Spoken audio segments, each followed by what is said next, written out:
Hello everybody, good afternoon and welcome back to my channel. If you are new here, my name is Delilah and I make homemaking videos here on my channel every single week. Today's video I am especially excited about because we are talking all things homeschool. I shared a video similar to this last year and I can link that one down below if you want to know what we were doing back then. I am in no way, shape, or form an expert. This is only my second year doing homeschool. And truthfully, I never saw myself homeschooling in the first place. We personally chose to homeschool because that's what we felt was best for us. That's where we felt the Lord leading us. Homeschool might not be the best for your family. Public school might be a better option, or maybe a private school.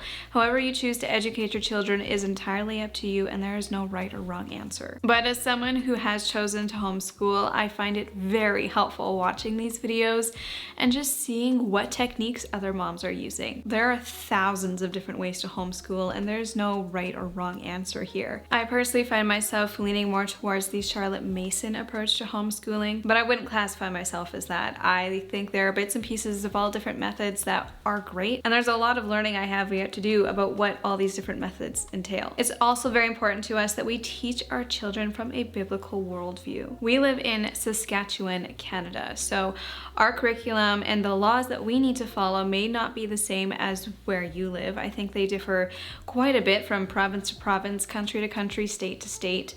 And that's something that you're gonna have to figure out for yourself depending on where you live. Last year, I was teaching my daughter kindergarten. This year, I am teaching grade 1 and I am teaching my oldest son preschool. On top of that, I also have a toddler and I've got a newborn. So because my hands are very full these days, I am giving myself a lot of grace, especially as we're easing into school this year. Annabeth was born at the end of August. Which was right around the time we started school. So often I'm finding that we are doing 3 days a week, sometimes 4 days a week. That's a general overview of where we're at right now and what I'm gonna be sharing with you today. And so with all that being said, I'm gonna start off first with our curriculum and ways that we teach our children. And then at the end of the video, I'm going to go over what our mornings look like.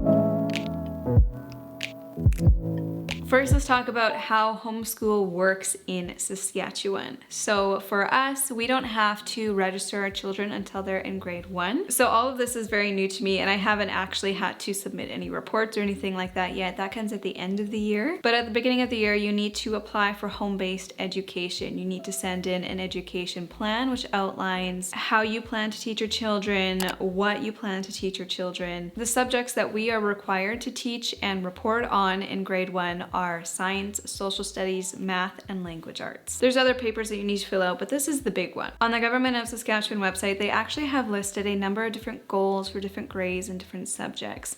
So you can go there and you can click on the grade that you're teaching and you can click on the subject, and then there are all these different goals that you can choose from to add to your education plan. Some of them are a little bit more specific, some of them are really vague, and ultimately it doesn't really matter how you teach it as long as you are teaching it, as long as you have proof at the end of the year to submit to say like, hey, this is what we learned in school this year and we have reached the points that were required. Math and language arts are the big subjects. Those are the most important ones. Those are the ones we tackle every single day.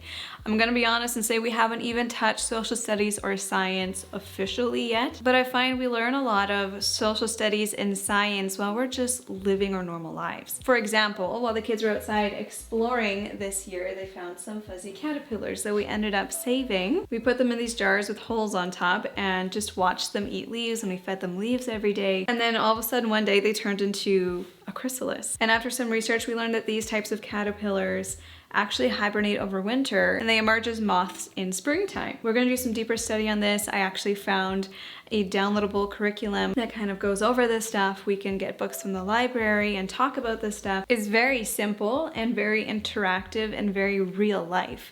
And we get to learn about something that they're interested in. In the coming months, we're going to start tackling some science and social studies alongside the rest of the stuff that we are currently doing, but I didn't want to put that pressure on myself right in the beginning, right as I was trying to heal from giving birth and taking care of a newborn and getting into a new routine, I wanted to give myself a few months of grace before diving into all subjects that we needed to learn. As for math and language arts, this is what it looks like. We decided to go with the good and the beautiful for math and language arts for our daughter who is in grade 1. Last year we used Gather Round and it was great for us in that season of life, but as we were going into grade 1 and I had a preschooler that I was also teaching on the side, I wanted to switch things up and do something a little bit different, to take a different approach. The Good and the Beautiful is a Christian-based curriculum. I find it is a little bit advanced for our curriculum in Saskatchewan. It gives me peace of mind knowing that my daughter is learning everything that she needs to and maybe even a little bit more. There are so many people that I know who use this curriculum and love it. Most of the homeschooling families that I know in our area use this, and we've been really enjoying it. It has just flowed into our homeschool routine so easily.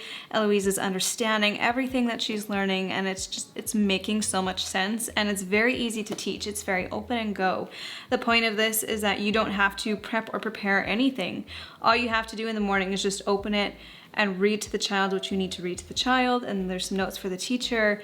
It's very easy and beautifully laid out. The images are so fun and cute, and they take a lot of different approaches. They cover a lot of different bases. So math starts off with a little bit of a review. You kind of just ask your child some questions about things they've been learning, kind of giving them a mini test to see if they are understanding what you've learned so far. And then there's a teaching portion and then an independent practice portion. Anything in blue writing is instructions to the teacher, and then anything in black writing is what you read to the child. Every day there's a small lesson. It's not overwhelming. It's just a little bit of new information, and then a page of review for your child to do on their own. Math takes us like 10 to 20 minutes. It's very short and easy. We've been really enjoying this. You also get this math box. It has a clock on the front. The book is going to instruct you to reach for some of these tools from time to time. So we've got like some shapes. They get to play around with shapes sometimes. There's some clocks. There's little boats for little fun math games that she gets to play. There's a 6-sided dice as well as a left and right dice. Sometimes there's little games that she gets to play with these too. And then there are fake coins, except for us in Canada, we ended up switching out those fake coins for real currency that is our own currency. This is an American-based education, and so some of the things I just have to tweak a little bit to make it suitable for us in Canada. Now for language arts, there are a few more books needed for language arts. The big guy is this one. Again, it's all very easily laid out and it's open and go. It gives you instructions of what to start off with each lesson. They want you to work on something that they call reading booster cards each day, or you could choose to play some word games, or you could read books. But when you order the language arts curriculum, you get these with it. So these are the reading booster cards, and then these are the reading booster books that go along with that. We've been breezing through this. We're actually almost through it, and we're only 3 months into the year. So we've been switching it up and doing some other word games. She's got one from The Good and the Beautiful that's like a memory game, but with compound words. Sometimes we don't even do this, honestly. But basically each card teaches a different phonics principle. For example, it teaches about sneaky E is what they call a silent E. Right now she's doing IGH words. As you master some of these principles, then there are also these beautiful, beautiful easy to read books that go along with it. One thing that I was a little bit hesitant about with The Good and the Beautiful is that there is a little bit more iPad usage. So there are a couple of apps. There's a homeschool app and then a letter tiles app. So for example, in this lesson, it says to use the letter tiles app. You can also use physical tiles or different ways of spelling. This letter tiles app totally isn't necessary, but one thing I really do appreciate about these is that the apps aren't overly stimulating. They don't have a lot of noises. It's very simple and to the point. Sometimes there's a short video to watch. Sometimes there's an audiobook to listen to, but it's all very easily laid out in the book and also on the app. It's very easy to find and very easy to use. After we've done the booster cards and some spelling activities, then we go into the meat and potatoes of the lesson. We get into like the teaching part of it.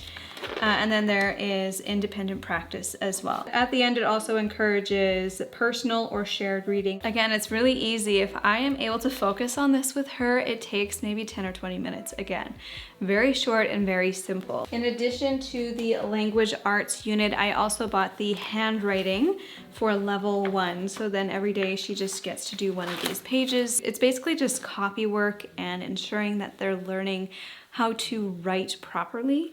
There's fun little games and coloring pages, and sometimes you have to copy a picture or do a maze. I also went ahead and purchased a drawing book. This is the vintage images one for level 1, and it just goes step by step of how to draw all these different pictures. And she loves drawing, she loves art, and so this is a fun little thing. We haven't done a lot of it yet, but I really want to start having little tea times with the kids, listening to some music, lighting a candle, and just doing some art together and enjoying being creative with our hands. Now for Theo, he is in preschool. He's not, officially needing to learn anything, but I kind of wanted to get into the groove with him and to introduce a little bit of bookwork. He sees his sister doing bookwork and then he himself wants to do it as well, but he does get bored of it quite quickly. I mean, he's 4 years old. I don't expect him to be doing a lot of bookwork. I stumbled across For the Love of Homeschooling on Instagram. They're also a Christian company and they have the most beautiful printables for different, they don't have like official curriculums, but they have different subjects that they teach on. They have an alphabet collection that I ended up purchasing for Theo because the biggest thing that he needs to know this year is just his numbers 1 to 10 and then the alphabet. For the Love of Homeschooling doesn't have like physical copies of anything. It's a downloadable thing and then you print off what you want to print off. So they do something different for each letter. For example, they do A is for apples, B is for butterfly, D is for dinosaur. So you kind of learn a little bit about a subject while also learning about the letter sounds and how to draw them. So what I ended up doing is printing a few papers from each letter of the alphabet. And then each week we're gonna do a different letter. To help him practice his writing, I actually slipped one of these papers into a protective sleeve and then we use dry erase markers and he can practice on there. Sometimes he'll actually use dry erase markers on the window to practice. I'm still trying to figure out different ways, more interactive, fun ways to get him to practice writing his letters and letter sounds. There are so many ideas on Pinterest of different ways to practice the alphabet, different letter games, different sensory activities. So I'm always looking for new and fun ways to teach, especially for my preschooler. Each week he gets to decorate a letter however we want to. There's different pages, different activities to do. There's some cutting things, there's some counting pages. They also have like a scavenger hunt and all kinds of stuff. There are so many different pages you get to choose from. We don't do all the pages every single week. We just kind of go with the flow and I'll let him do however much bookwork he feels like doing and then we move on to something else. And then I really like this part. With each letter pack comes a craft as well as a recipe. And this is something I really wanted to incorporate in our homeschooling this year. I wanted it to be a lot more fun and interactive and just to do stuff together, not just to sit at the table all day doing bookwork, but to actually do fun stuff together and learn practical life skills and different art techniques and stuff like that. We try and do a craft every week and we try and make something every week. We try and have it kind of go with the themes. When we did bees for butterfly, he got to decorate his bee with a bunch of things that he found outside in our backyard, like leaves and sticks. And I'm just trying to be very relaxed with it. Let him have fun with it because he's 4, The point of homeschooling for us is to make it fun and enjoyable and relatable and not to make it feel like a classroom. Like I was saying, I really want our homeschool this year to be very fun and interactive and hands-on, and that's where our video sponsor comes in. I want to say a huge thank you to Kiwi Co for sponsoring today's video. We are longtime fans of Kiwi Co. We've been using them for years, so we've seen our fair share of crates. And I swear they just keep getting better and better every time. Like each time crates arrive at our door, I get equally as excited as the kids about opening them because the projects are just so cool. Kiwi Co makes the most fun and engaging and hands-on projects and activities that arrive at your doorstep every single month. Each crate has a different theme that is based off of STEAM, which stands for Science, Technology, Engineering, Arts, and Math. They have 9 different subscription lines to choose from, so there's something for your newborn, there's something for your toddler, your preteen, all the way up to adult. When you get a crate, this is what it's gonna look like. You're gonna get 1 to 3 projects to complete with a very easy to follow, kid-friendly instruction manual. You're gonna get all the supplies that you need to complete those projects right here in the box. There's no need for anything else. All you need is what's in here. And then they also include an educational magazine. Now I really like this because we get to dive deeper into the crate's topic as we're doing it. So there's stories in here. There's fun facts in here. There's different activities that you can do. I love how easy it is for me as a homeschool mom because the Kiwi Co experts, they do all the work. They do all the research and the creating and putting it all together. And all I have to do is open the crate and do it alongside them. I don't have to prep or prepare anything.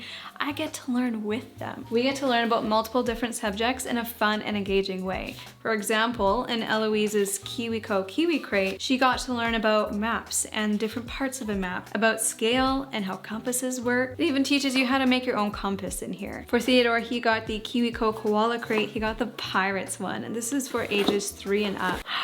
He's gonna love this one. He gets to make his own costumes and he gets to play dress up and he gets to learn about pirates while he's doing it. He even gets to make little boats that he can float on the water and he can use the rudder to learn how it moves a boat. And then the panda crates, well, those are just adorable.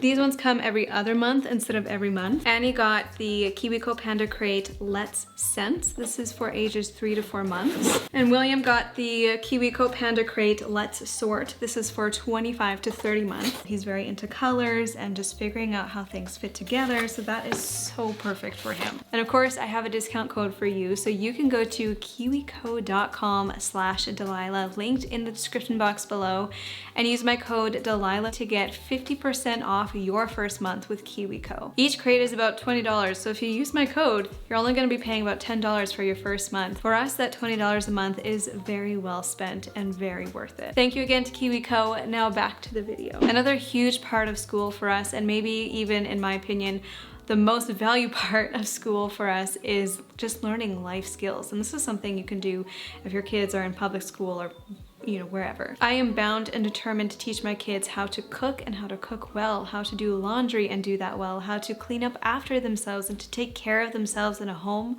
so that when they move out, they are more than capable of taking care of themselves. These life skills are so important and so valuable, and we can even be learning subjects like math while we're doing them. So honestly, sometimes in our school morning, we'll just stop and we'll fold a basket of laundry and I'll show them how to fold laundry. Every day we have cleanup time and we make sure they know the importance of cleaning up after themselves. Part of our social studies this year is going to be making a chores chart and learning about chores and the importance of our role in our family unit. And I always try and leave the window open for when they want to come and join me in the kitchen or whatever I'm doing. I can have them come alongside me and show them what I'm doing and how I'm doing it. It's so fun to get them involved, and I think it's so important too. In my opinion, with homeschool especially, I think it is very important to have some form of extracurricular activity.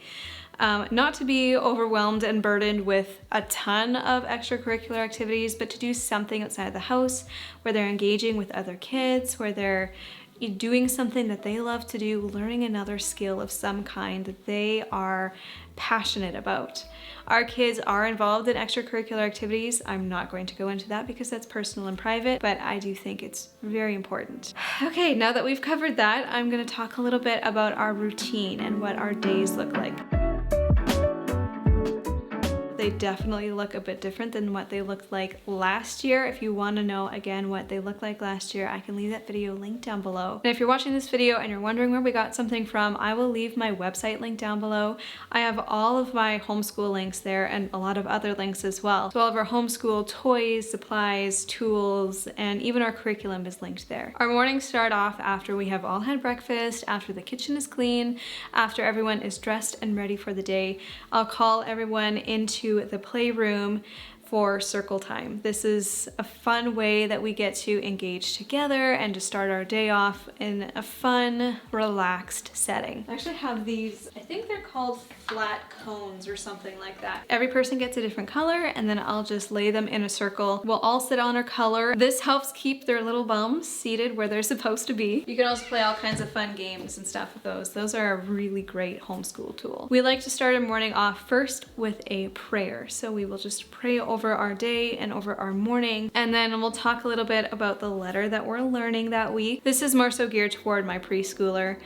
But Eloise loves getting involved in this too. Then I will read a book to them based off of the subject for that week. So like last week we were doing F is for flower. And so we were reading books about flowers. And if we don't have books on that subject, I'll go online to the Wheatland, Saskatchewan website. You can look up any book that you want to read and then have it sent to your local library, and then when it comes in you can go pick it up. This is a fantastic way to read a ton of books and get a ton of literature without actually having to spend a dime. All you need is an account with your local library in Saskatchewan, and you have access to all of their books. After we read our book, we will do our memory verse for the week. Now last year we did this as well, and it was so good.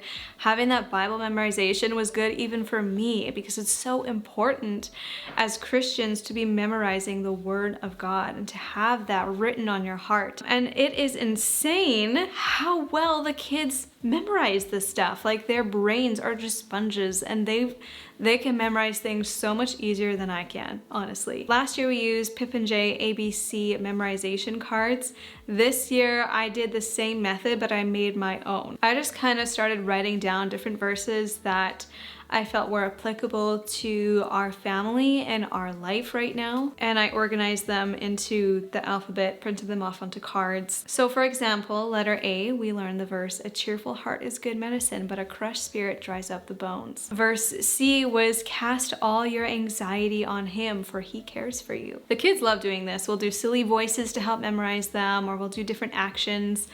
And they all of them get involved in this, even William. Then we'll get up and we'll get some wiggles out. We'll often do a little song of some kind. Their personal favorite is the Hokey Pokey. We'll do like the ABCs, head, shoulders, knees, and toes. We'll sing the months of the year, days of the week. We'll switch it up day to day just to do something different. Learning through song is so fun for kids, and it helps them get those wiggles out. After all that is done, we'll move away from our circle and we'll come over here and we'll go over our calendar. We talk about what day of the week it is, what month is it, what year is it, what day of the month. Then we'll go over to our weekly schedule. Again, we'll discuss the day of the week, what's happening that day, and then we'll look ahead to the week and see what's happening throughout the week. It's nice for them to know what to expect too, because I think a lot of the time we as parents, we kind of have our week planned out, but our kids have just no idea what's going on.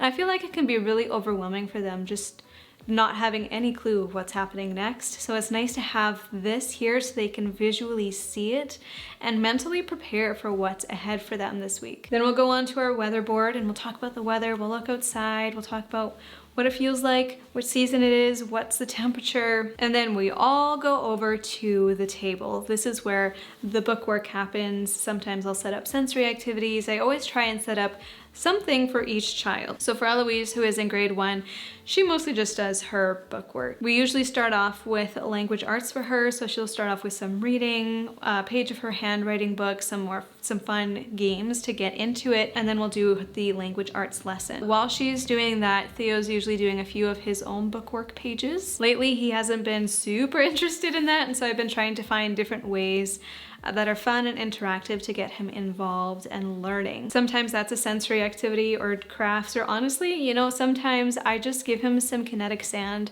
and let him have fun. Most of what he's learning at this age is he learns through play. And then William, sometimes he wants to do what the other kids are doing, but a lot of the time I'll just set out some toys for him or something that he can get messy with. Like we've got some Play-Doh here, we've got some slime, we've got kinetic sand in there. Those are big hits in our family. And then we also have some other toys that we reach for, like building toys or color sorting toys, something that will keep him entertained for a period of time. After Eloise has completed her language arts, we take a break. We call it recess. If it's nice enough, they'll go outside for a little while. Sometimes they'll go downstairs and just run around or build Lego or play, read books. Sometimes we'll do crafts together, or maybe this is when we'll have our craft for the week, or we'll do our recipe of the week. We take a break from sitting down and doing bookwork to do something with our hands. Our school mornings have been starting pretty late these days.